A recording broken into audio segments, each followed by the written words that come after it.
Shalom semuanya. Shalom. Ya, saya bersyukur pada hari ini punya kesempatan lagi menyampaikan renungan firman Tuhan. Ya, yang lalu saya datang sudah terlalu lama, jadi saya sudah lupa waktu contoh Antoni. Ya, itu sepertinya mungkin lebih banyak ya yang ikut ya. Ya, sebelum kita dengar firman Tuhan, mari kita berdoa. Bapa yang baik, kami mau sangat bersyukur kepadamu karena Engkau mengasihi kami. Engkau menolong kami sampai saat ini kami ada. Ini semua karena anugerah-Mu. Semua adalah berkat kasih sayang-Mu kepada kami. Kami mau bersyukur Tuhan. Pada hari Tuhan ini kami kembali datang, mau duduk tenang di bawah kaki salib-Mu, mendengarkan kebenaran firman-Mu. Berbicaralah kepada kami Tuhan. Roh Kudus bekerja dalam hati kami, agar kami mengerti firman Tuhan, dan firman-Mu boleh kami terapkan dalam hidup kami sehari-hari. Terima kasih Bapa. Dalam nama Tuhan Yesus kami berdoa dan kami berserah. Amin. Ya, saudara-saudari ya, teman-teman yang dikasihi oleh Tuhan, hari ini kita mau merenungkan firman Tuhan. Seberapa berharga hidupmu bagi Allah? Ya, tadi kita sudah baca, kita sangat berharga di mata Allah. Ya, kita sangat berharga. Tadi kita baca firman Tuhan. Saudara-saudari, saya akan kasih satu ilustrasi di sebuah iklan, di sebuah pet shop, toko untuk hewan. Di sana ada satu iklan yang ditulis dijual anak anjing. Wah, pada saat itu ada seorang anak, dia lewat toko itu, dia baca iklan, wah dia sangat senang sekali. Dia sangat senang melihat iklan dijual anak anjing. Dia ingin beli anak anjing untuk dipelihara di rumahnya. Pada waktu dia lihat iklan, dia langsung masuk ke dalam toko. Dia masuk ke dalam toko. Dia tanya, "Pak, saya mau tanya, anak anjing itu saya mau beli 1 ekor berapa ya?" Kata penjual anjing di toko itu, katanya 1 ekor sekitar 500.000 sampai 1 juta. Wow, dia bilang, "Oh nggak apa-apa, papaku banyak uang." Tapi waktu dia katakan kepada penjual toko, "Pak, saya mau lihat anak anjingnya, lucu-lucu nggak?" Kemudian dengan tersenyum si penjual di toko itu mengatakan, "Boleh." Dengan bersiul, ya saya nggak pandai siul ya. Waktu bersiul, anak anjingnya keluar dengan induknya, dengan anjing betinanya bawa 5 ekor anak anjing. Jalan keluar melalui lorong pintu toko. Wah, si anak lihat, wah, is so cute. Lucu sekali anak-anak anjingnya. Wow, anjing kecil berjalan-jalan. Tapi si anak itu lihat, kenapa ada 1 ekor anak anjing di belakang? Jalannya susah, tertinggal jauh dari 4 ekor yang lainnya.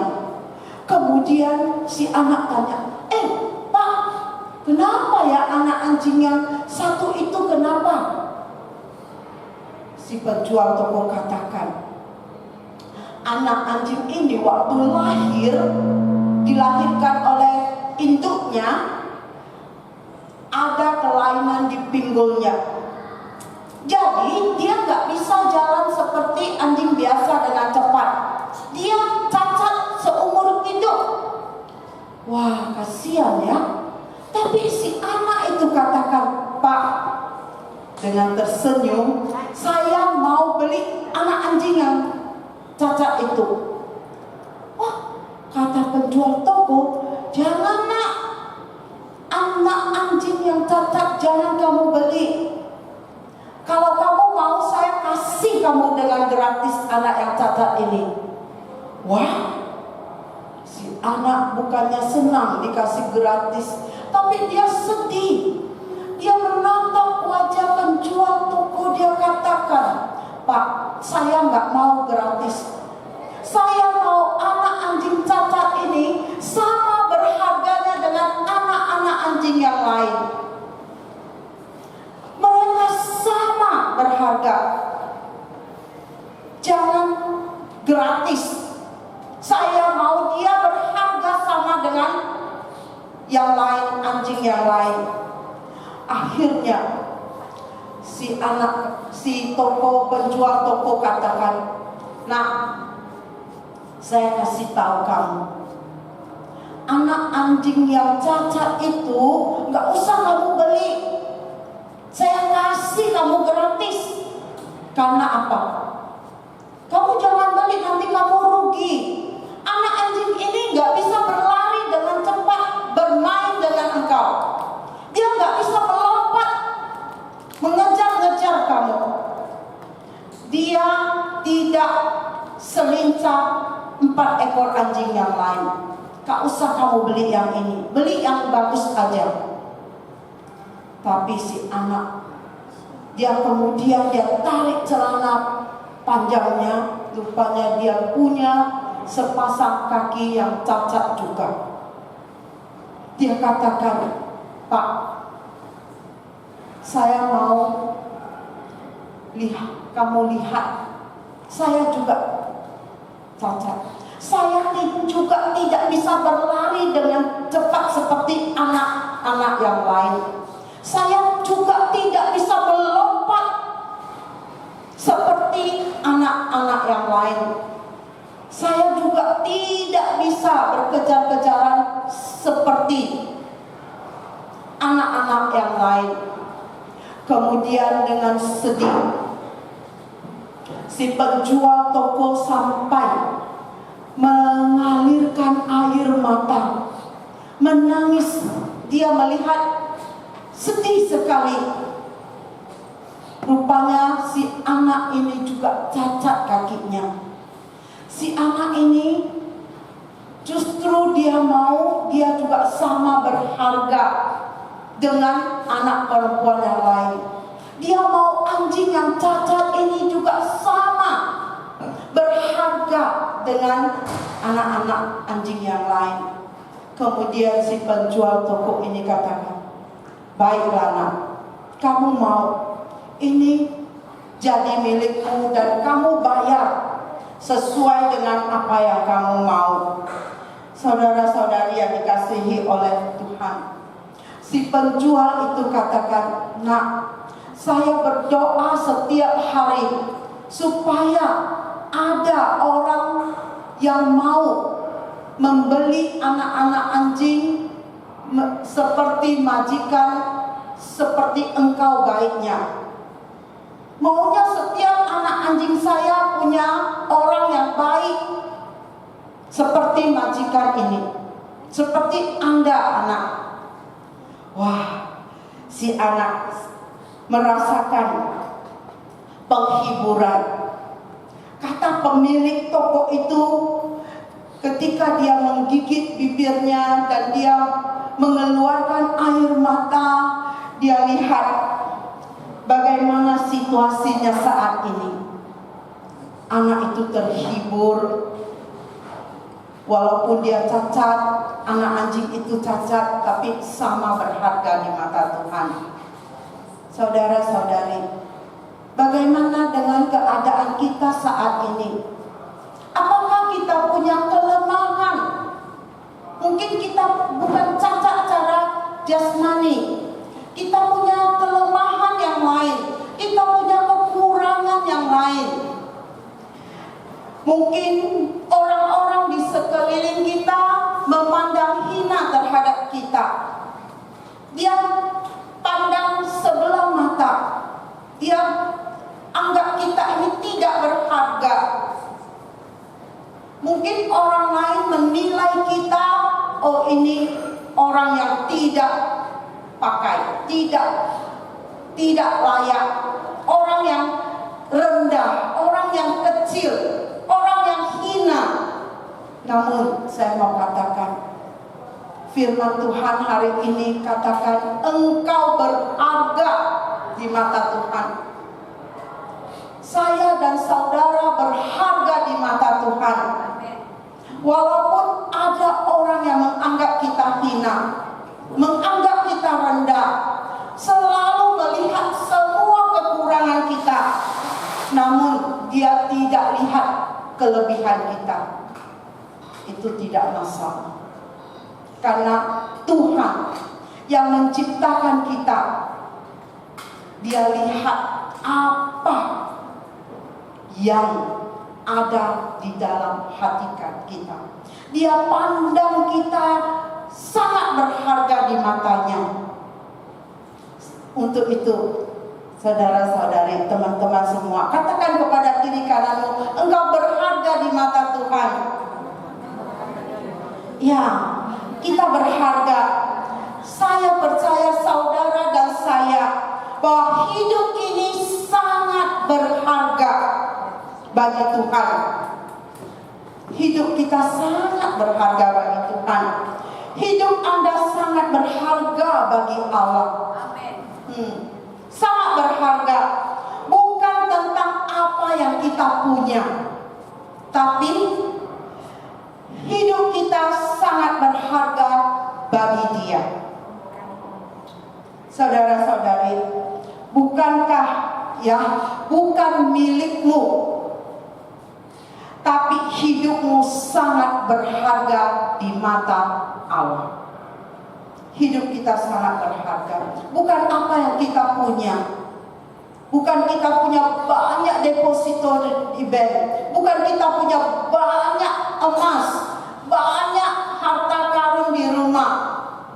Tuhan lihat kita sangat berharga di matanya, bukan dengan apa yang kita punya. Tuhan lihat hati kita.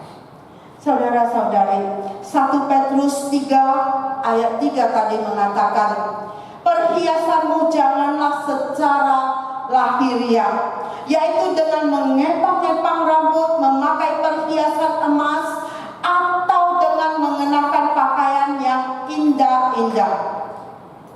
Tetapi perhiasanmu ialah manusia batinia, yang tersembunyi dengan perhiasan yang tidak binasa, yang berasal dari roh yang lemah lembut dan tentram, yang sangat berharga di mata Allah. Saudara-saudari, Tuhan tidak melihat yang kita punya. Tuhan tidak menilai kita dari penampilan kita. Tuhan tidak lihat kamu pakai baju yang mahal-mahal, branded semua. Tapi Tuhan lihat hati kita. Tuhan tidak lihat kamu datang beribadah pakai tas branded yang jutaan miliaran rupiah, atau engkau pakai sepatu yang sangat mahal, pakai emas yang berkilo-kilo mungkin ya, sampai telinga kita pun bisa koyak ya, seperti pohon Natal berjalan. Tidak, Tuhan tidak lihat apa yang kita punya, tapi Tuhan lihat apa yang ada di hati kita. Kita sangat berharga di mata Tuhan. Kita sangat-sangat berharga di mata Tuhan. Tuhan tidak lihat apa yang kita punya. Saya ingin kita semua tahu seberapa berharga Anda bagi Tuhan. Seberapa berharga. Saya ingin sampaikan tentang nilai Anda bagi Tuhan. Nilai Anda dibuktikan oleh Tuhan di di atas kayu salib.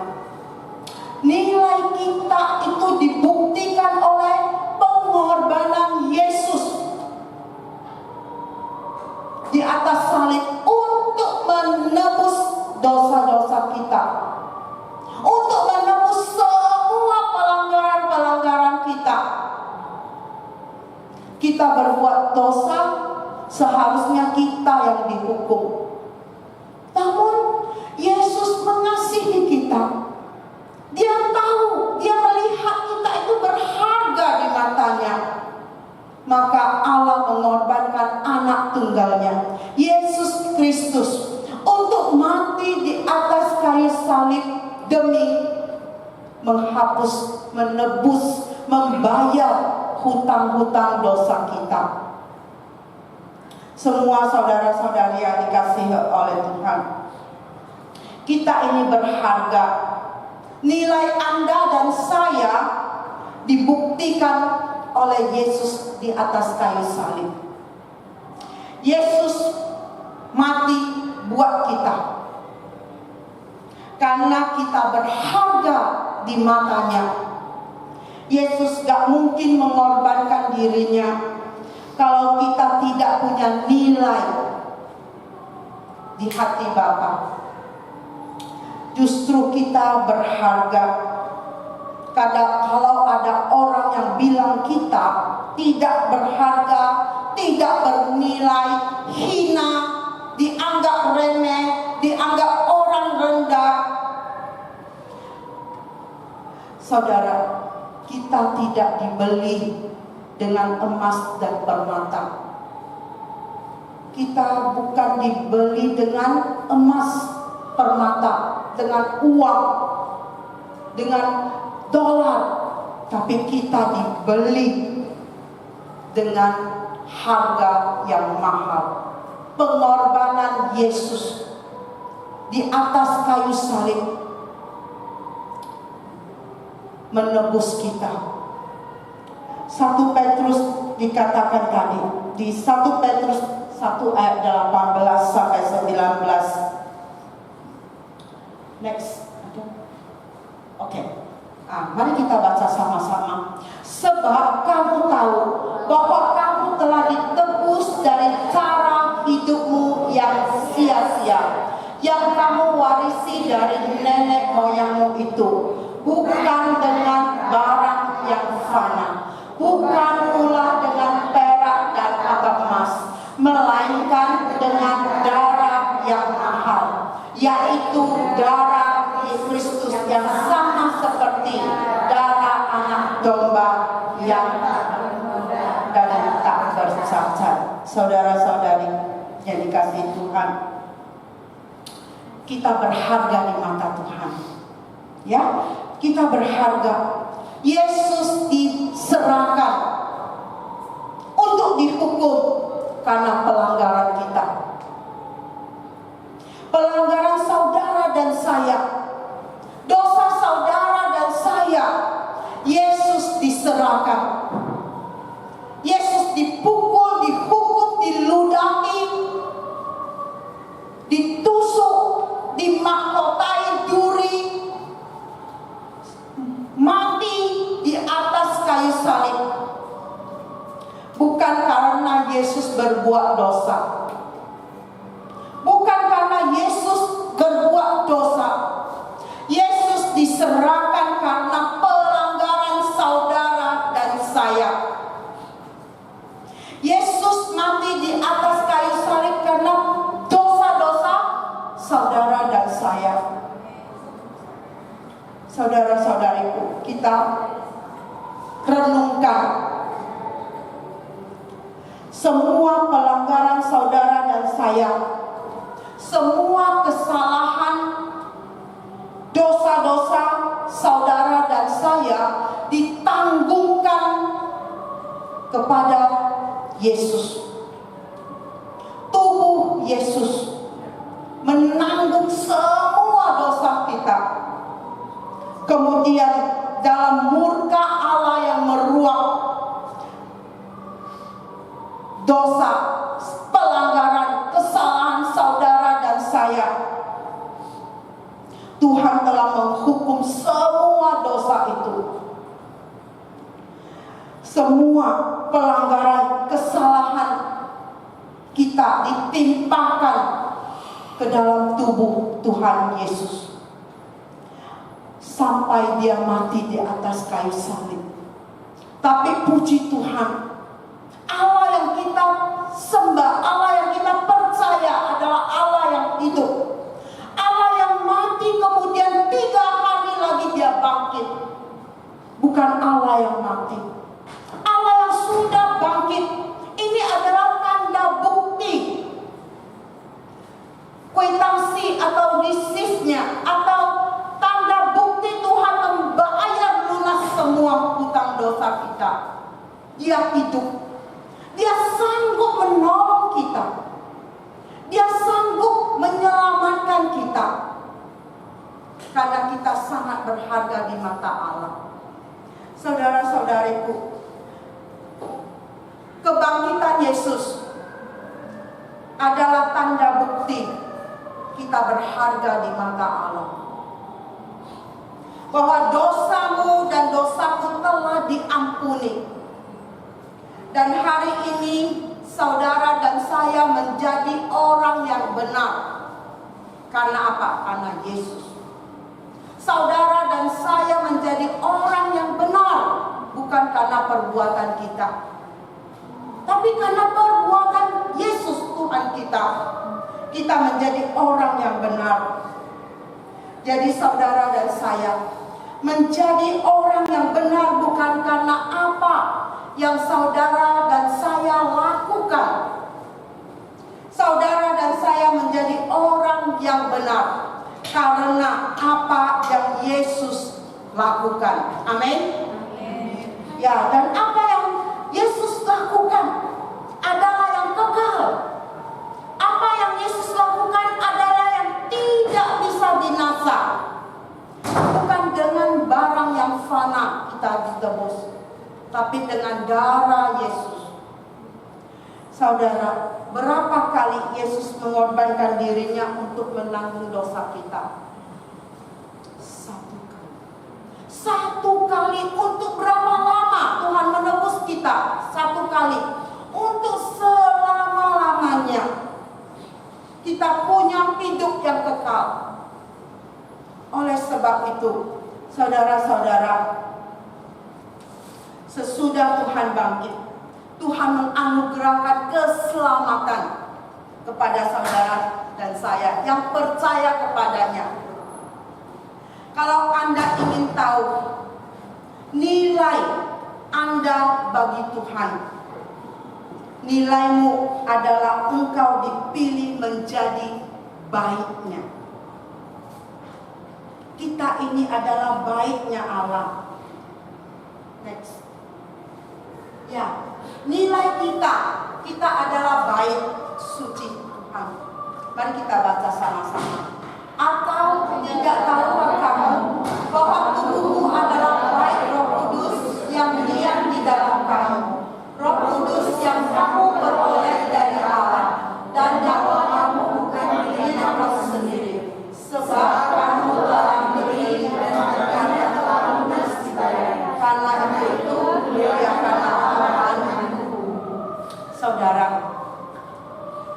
kita berharga, ya. Roh Kudus yang kita peroleh dari Allah, dan kita bukan milik kita sendiri, namun kita milik Allah.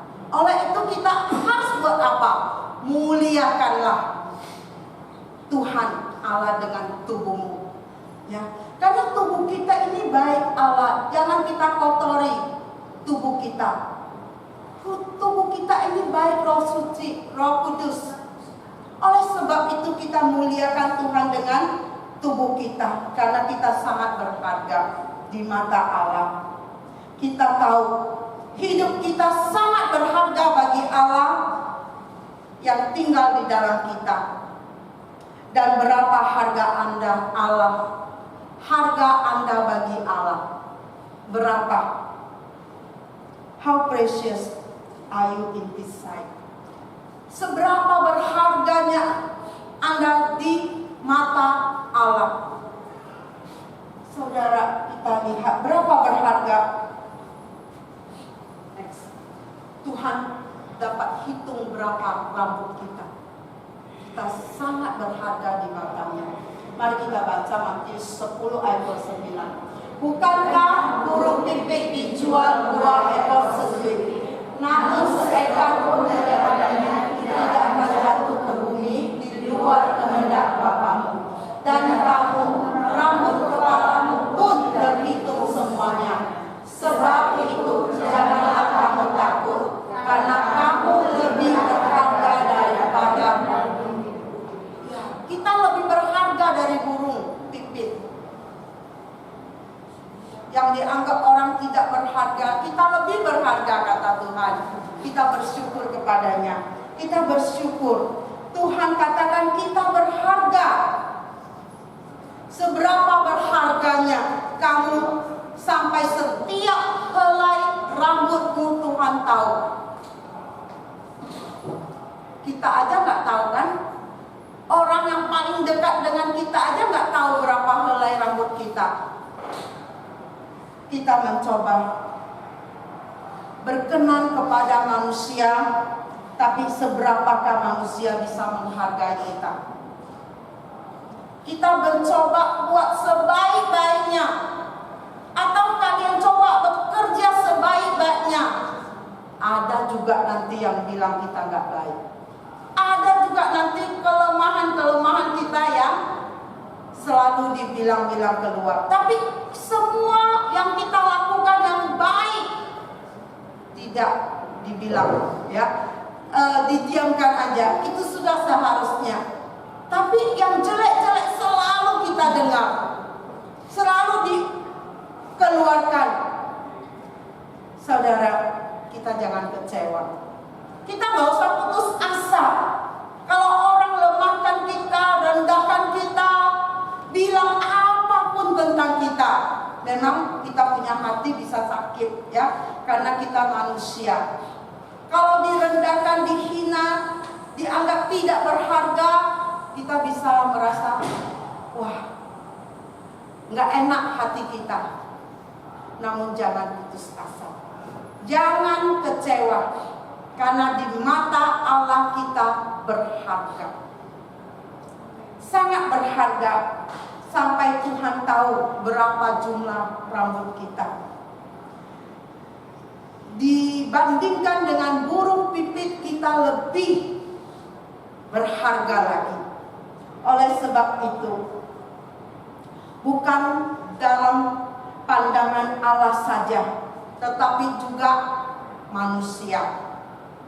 Jadi hidup yang berkenan kepada Allah itu perlu kita pancarkan, kita manifestasikan keluar dalam bentuk pekerjaan yang baik.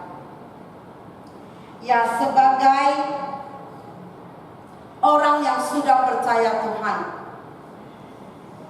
kita otomatis harus melakukan yang baik, karena kita punya Tuhan yang menjadi teladan kita. Dalam bentuk apapun kita, dalam bekerja, dalam rumah kita, dengan teman sesama kita, kita usahakan berbuat yang baik, berbuat sesuatu yang bisa memuliakan Tuhan dengan hidup kita. Walaupun orang lain tidak pandang kita, walaupun orang lain menganggap kita sepele, remeh, tidak berharga, tapi ingat, kita berharga di mata Tuhan. Kita bernilai. Jadi hidup kita berharga di mata Tuhan perlu apa? Perlu kita manifestasikan, perlu kita tunjukkan dalam hidup kita sehari-hari. Dengan apa?